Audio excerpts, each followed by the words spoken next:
Après que j'ai réalisé le cours sur les interférences lumineuses, nous allons tout simplement voir 3 exercices qui vont vous permettre d'utiliser les formules du cours sur les interférences lumineuses et aussi de pouvoir traiter d'autres exercices par vous-même.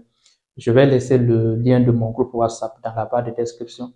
Vous pouvez essayer de me joindre là-bas et je vais vous donner au moins 5 fichiers PDF de cours de physique qui vont vous permettre de vous perfectionner et d'approfondir vos connaissances en sciences physiques. Pour traiter un exercice, que ce soit en mathématiques, en physique ou bien en chimie, vous devez toujours commencer par lire l'exercice, prendre les données avant de répondre aux différentes questions. Et c'est ce que nous allons faire pour cet exercice. Mais si l'exercice est trop long et que, par exemple, vous avez déjà eu à faire beaucoup d'exemples, au fur et à mesure que vous lisez, vous pouvez déjà commencer à répondre aux différentes questions. Puisqu'au baccalauréat, par exemple, il n'y a pas beaucoup de temps. Pourquoi vous devez vraiment maîtriser les choses avant d'aller. Soit un système de fente de Young dans lequel A égale à 1 mm, le A à 1 mm. Système de fente de Young, c'est ce système que nous avons utilisé dans le cours pour faire la mise en évidence des interférences lumineuses. A égale à 1 mm, D égale à 1 mètre. On constate que la 10e phrase brillante, lorsqu'on dit la 10e phrase brillante, c'est tout simplement l'ordre de la 10e phrase. La 10e phrase brillante, comptée à partir de la phrase brillante centrale, se trouve à 7,0 mm du milieu de cette phrase centrale. Donc, j'essaie de noter ça. En déduire 1. La longueur d'onde de la lumière incidente. 2. La valeur de l'interphrase. 3. La distance séparant les milieux des 6e et 8e phrases sombres situées de part et d'autre de la phrase centrale. L'exercice là n'est pas long et donc on pouvait lire tous les exercices entiers et prendre les données avant de commencer à répondre aux questions. Donc on va encore relire. On dit soit un système de phrases de fente, soit un système de fente de Young. Un système de fente de Young, vous devez connaître dans la tête. On a vu ça dans le cours. Donc, nous avons la source de lumière quelque part ici. Donc, je vais prendre une verticale. Normalement, on doit faire avec la règle, mais ça va me prendre beaucoup de temps. Et donc, je vais faire avec mes débits parce que moi, déjà, je comprends le cours. Mais vous qui êtes nouveau, vous devez toujours prendre la règle pour mesurer certaines distances. On a la source S ici, les deux fentes de Young. On va mettre F1 ici et F2 là. Une fois qu'on fait ça, il faut avoir un écran pour pouvoir visualiser le système d'interférence, c'est-à-dire le champ d'interférence. La source de lumière qui est là émet une lumière monochromatique. Dans le cadre là, nous avons une lumière monochromatique. Donc, cette lumière va essayer d'éclairer les deux sources secondaires F1 et F2. Les deux sources-là vont essayer de diffracter le rayon lumineux qui est là. On a déjà expliqué ça dans le cours. Attention, la distance là, normalement, c'est la même distance qui doit être là.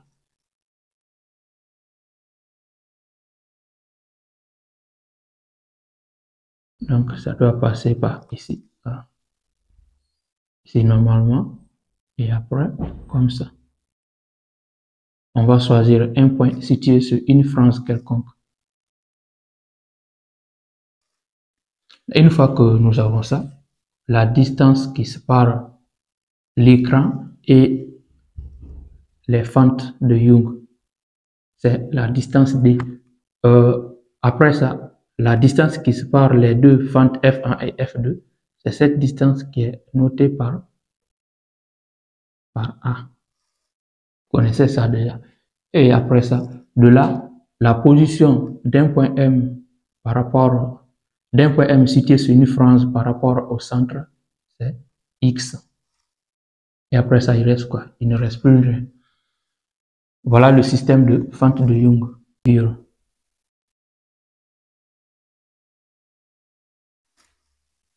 On peut déjà commencer par répondre aux différentes questions. Premièrement, on nous demande d'en déduire, on nous a dit d'en déduire premièrement la longueur d'onde. Donc, on va dire quoi? Quand on dit en déduire, vous écrivez déduisez-en. Déduisons-en. C'est pas déduisez-en. Déduisons-en. La longueur d'onde de la lumière incidente. Cet exercice, c'est dans la partie sur les interférences lumineuses. Et sur les interférences lumineuses, nous avons eu à voir quoi? Le cas le plus simple comme ça. Non. Comme on peut le constater, nous avons vu ça. Après, nous avons vu l'autre cas comme ça.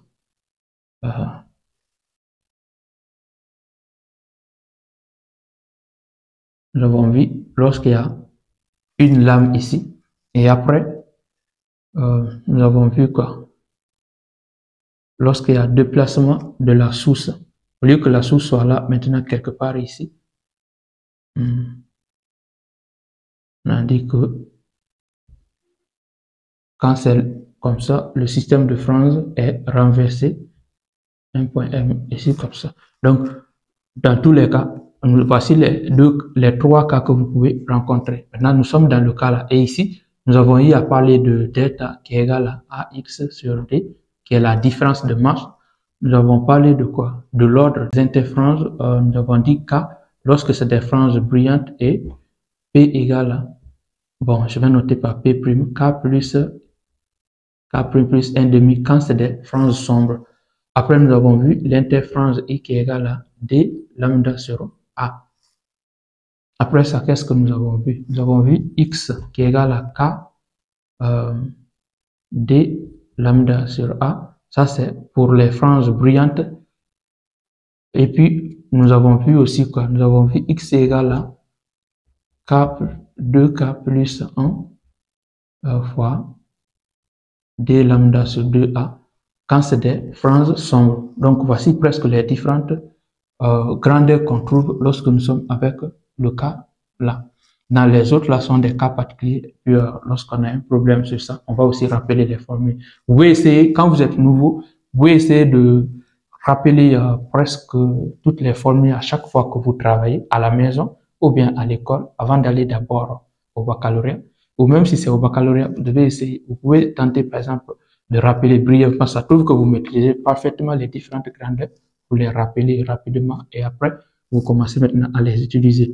Donc, lorsqu'on regarde ces différentes formules et on compare aux grandeurs qui sont données, A est donné, D est donné, X pour la 10e frange est donnée, 1, c'est la longueur d'onde qu'on nous demande de calculer. Cette longueur d'onde, en regardant où on peut la trouver, bon, ici, mais on ne connaît pas l'interférence qui n'a pas été donnée.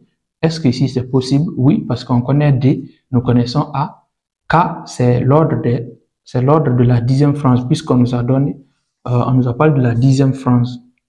On connaît aussi X, c'est cette formule que nous allons utiliser pour cela. On va prendre quoi? X est égal à K D lambda sur A pour les franges. Pour quel type de frange? Pour les franges brillantes.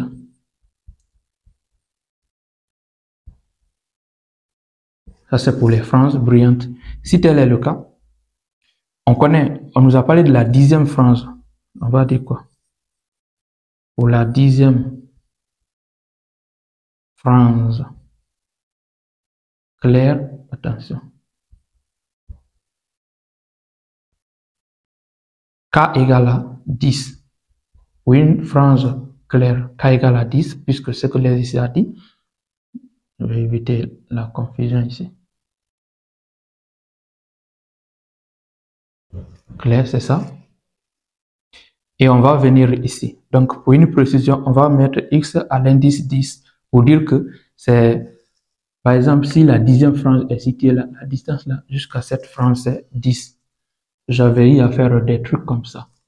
Les franges, par exemple, s'il y a la frange, les franges sombres comme ça. Bon, ça va nous prendre du temps et donc je vais laisser ça. J'avais largement expliqué ça dans le cours. Donc, on remplace K par 10. On aura D lambda sur A. Comme c'est la longueur d'onde, on détermine, on tire D. D sera égal à A va multiplier ça. Et pour ça, on a A. X à l'indice 10. 10 et D seront au dénominateur. Voici toutefois la formule qui est appropriée pour notre cas précis. En mètres, la longueur d'onde est exprimée en mètres. On va faire l'application numérique. Lambda égale à quoi? A, 1 mm, ça fait 10 puissance moins 3. Vous devez convertir les unités dans le système international d'unités. X 10, 7 mm, ça fait 7 fois 10 puissance moins 3 mm. Et au dénominateur, nous avons 10. D, c'est 1. Ce qui va nous donner quoi? 10 puissance moins 6. Ça, on peut dire que c'est 10 puissance 1. Quand ça monte, ça sera 10 puissance moins 1. Donc, 10 puissance moins 7 mètres.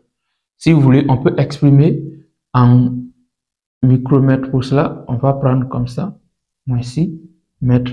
J'espère que ça, ce n'est pas étrange pour vous. C'est des choses basiques. Lambda égale à 7 fois 10 puissance moins 7 mm. Comme c'est le début, donc je vais écrire les deux. C'est aussi égal à 0,7 micromètres. Habituez-vous à exprimer la longueur d'onde en micromètres parce que même dans les exercices, très souvent, on va vous donner en micromètres. Et retenez quoi?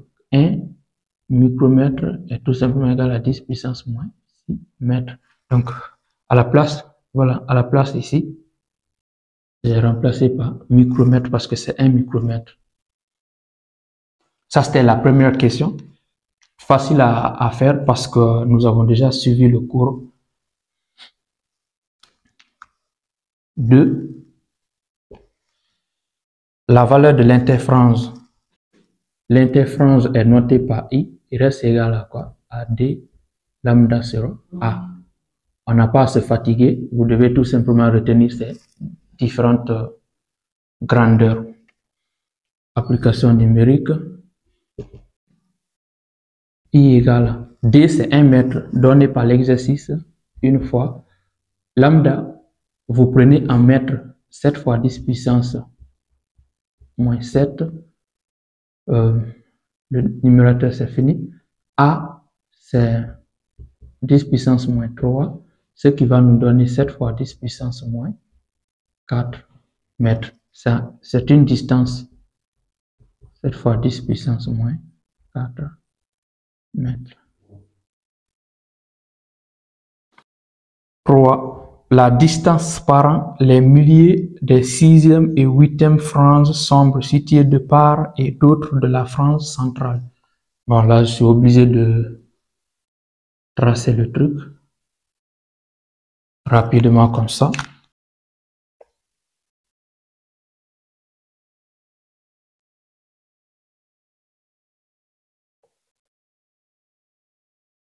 À partir de là, nous allons par exemple choisir ou comme nous allons prendre ici comme le point O qui est là.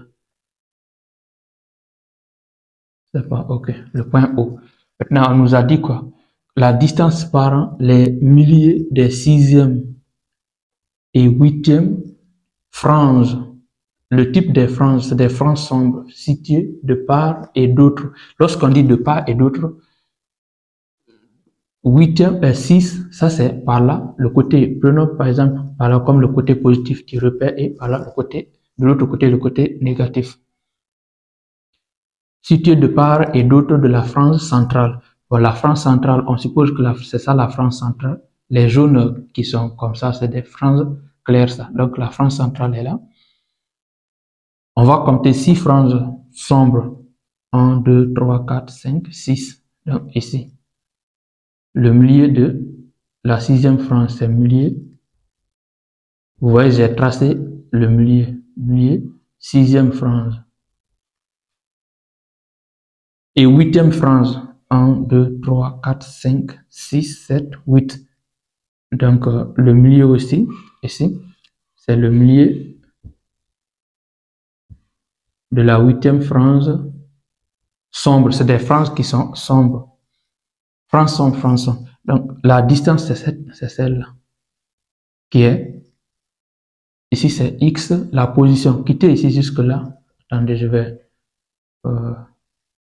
ok, c'est pas grave, je vais faire comme ça. C'est X 600. comme j'ai noté comme ça x6. Après, de l'origine ici jusqu'au milieu de la huitième frange, c'est x moins 8. Pourquoi j'ai mis moins 8? Parce que c'est le côté négatif. Ça va nous permettre de bien comprendre. Donc, c'est cette distance-là. Pour cela, qu'est-ce que nous allons faire? Tout simplement,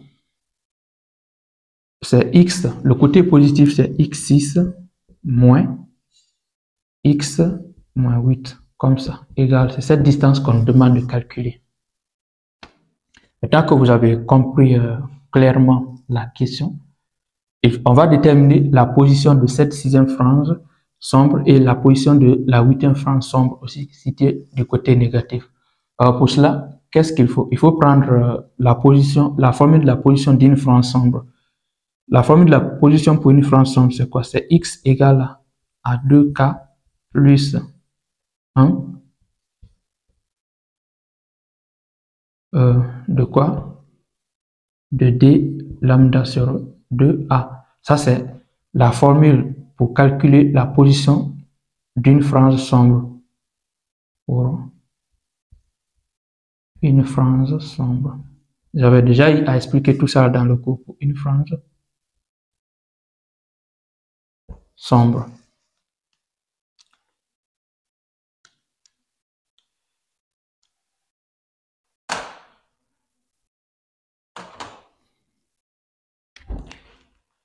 Grâce à cette formule, nous allons déterminer la position de la sixième frange. Pour la sixième frange sombre, on va prendre x à l'indice 6 comme ça.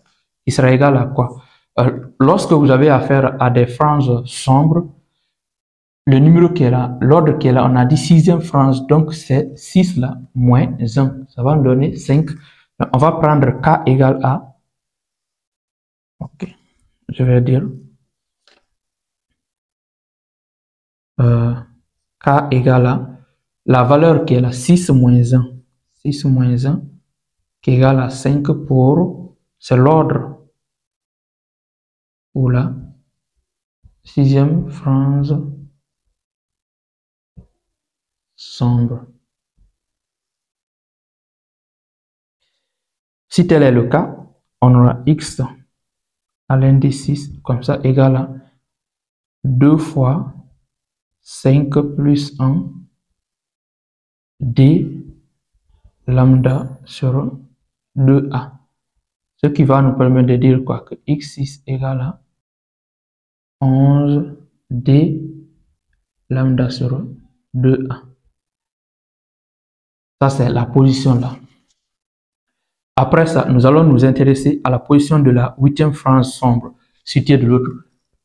Pour la huitième frange sombre, comme c'est du côté négatif, toujours c'est une frange sombre et donc k sera égal à 8 moins 1, ce qui va nous donner 7. Et si tel est le cas, on peut venir dans la formule pour une frange sombre. X à l'indice, on va mettre moins 8 pour dire que nous sommes dans le côté négatif. Ça sera égal à quoi? Pour cette formule, lorsque nous sommes dans le côté négatif, la distance là est négative. Donc c'est pourquoi on va frapper par moins. Nous aurons moins facteur 2 fois k plus 1. K c'est 7 plus 1 d lambda sur a. X moins 8 égale moins 14 plus 1, ça fait, attention, il y a 2 ici. Il y a 2 ici, ça fait moins 15 d lambda sur 2a. Ne vous inquiétez pas de ceci, j'ai déjà expliqué pourquoi est-ce qu'il y a le 6 moins.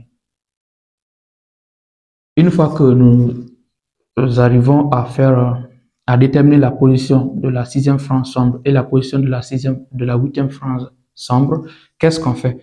On sait que la distance est entre deux points, par exemple, si on a un point A ici et un point B, la distance entre deux points A et B, par exemple, vous savez, il faut faire la différence. Ce qui va nous pousser à faire quoi? À dire que x6 moins x moins 8. Pourquoi il faut prendre x6? Parce que ici, c'est le côté positif. Ça va vous permettre d'avoir une distance positive. x8 doit être derrière parce que c'est le côté négatif. Après, nous aurons quoi ici? x6 c'est 11 d lambda sur 2a moins facteur moins 15 d lambda sur 2a, comme ça. Ce qui va nous donner quoi? 11 d lambda sur 2a plus 15 d lambda sur 2a. En fin de compte, nous aurons quoi? Pensez qu'on a même deux numérateurs, donc on fait la somme des numérateurs. Nous aurons 26 sur 2a, ou bien sur 2 comme ça, fois, je ne vais pas mettre fois d lambda. Ce qui va nous... 2a. Ce qui va nous permettre de dire quoi? 13 d lambda sur a. Finalement, on arrive à trouver aisément la valeur qu'on avait besoin.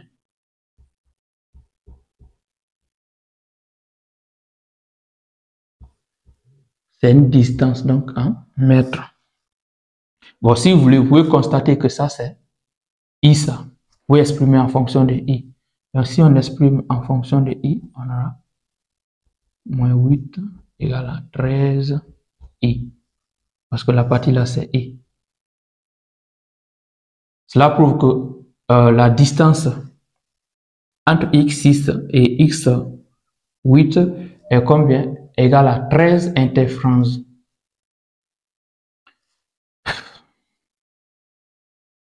On va faire l'application numérique. X6 moins x moins 8 égale à 13 fois. Si vous voulez, vous pouvez prendre ici ou ici. Bon, on va prendre ici. Je crois qu'on a trouvé 7 fois 10 puissance moins 4 pour l'interférence. Peut-être, si je n'ai pas oublié. En tout cas, on a trouvé ça. Vous pouvez remplacer tout simplement. Ça fait 21, 7, 9. Ouais, ça fait donc... Ok, c'est quoi ça? 91. On a 91 fois 10 puissance moins 4. X 6 moins x moins 8 égale à 9,1 fois 10 puissance moins 3 mètres, ce qui est égal à 9,1 mm.